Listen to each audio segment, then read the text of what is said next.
حضور اکرم صلی اللہ علیہ وسلم نے وفد عبد القیس کے جو بڑے تھے ان سے فرمایا تھا کہ تمہارے اندر 2 خصلتیں 2 عادتیں بہت اچھی ہیں، الحلم والانا۔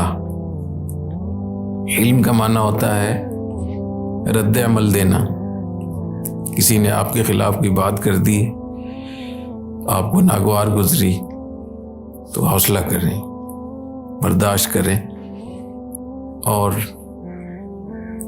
تحمل سے کام لیں، یہ معنی ہے حلم کا۔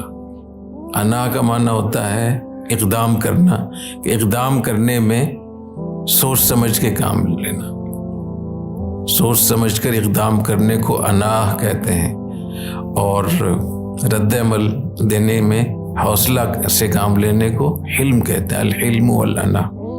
تو بہت سارے طلباء جب دور حدیث میں یا حدیث سے پڑھ رہے ہوتے ہیں وہ پریشان ہوتے ہیں کہ حلم اور انا میں کیا فرق ہے؟ جواب سمجھ میں آیا؟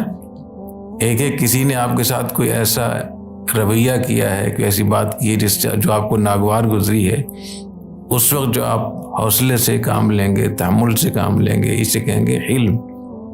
اگر آپ کوئی کام کرنا چاہتے ہیں، کوئی اقدام کرنا چاہتے ہیں، اس میں اگر سوچ سمجھ کر اس کے عواقب اور نتائج کو دیکھ لیں، تحقیق کر لیں، اس کو کہتے ہیں انا۔